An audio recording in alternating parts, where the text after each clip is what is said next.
Good evening, everyone. I'm Crystal Gutierrez. The mystery continues, as you just saw on 48 Hours right here on KRQE.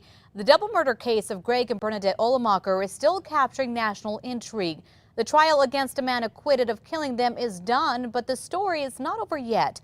The question is, what twist will it take next? News 13's Cole Miller is live in the Newsplex. Crystal, 48 Hours correspondent Erin Moriarty has been following this story for years now, and she says something is missing with this case. She spoke with News 13 to reflect on the murder that happened more than 8 years ago.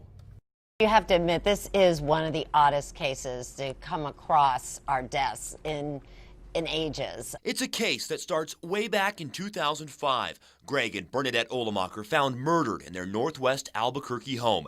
At first, their daughter, Renee Olemacher, was a prime suspect. Police would later go after Ronald Santiago, a loan processor. Prosecutors saying he killed the couple to cover up a murky mortgage, and that a shell casing found in a bag at his home matched the casings found at the crime scene. But for Erin Moriarty, a reporter with 48 Hours, things just didn't add up. The whole case became stranger and stranger when you realize there was so little evidence against the defendant. Tonight's 48 Hours episode featured the only interview with Santiago following his acquittal earlier this year. I don't think I ever will have that true feeling of being innocent or free. I'm the person that got away with it in a lot of people's eyes. It also featured clips of Renee Olemacher's lie detector test with police. The results inconclusive. Do you know for sure who shot your parents? No. Is there something else you're afraid I'll ask you a question about? No.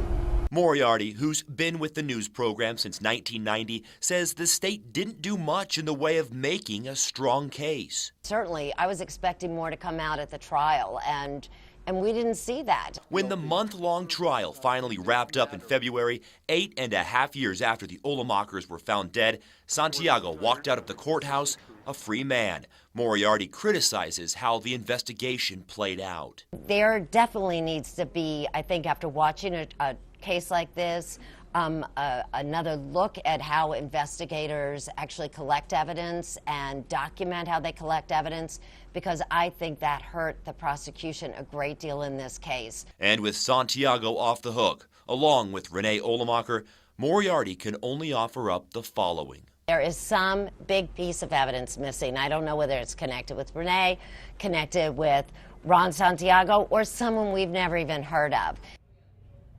Joseph Riggs, one of Santiago's attorneys, told 48 Hours he'd like to see APD take another look at this case. However, he says the police department will never admit any mistakes. Crystal, back to you. All right, thanks, Cole. 48 Hours reached out to Renee Olemacher after the verdict was read. Her attorney says they are upset with that verdict.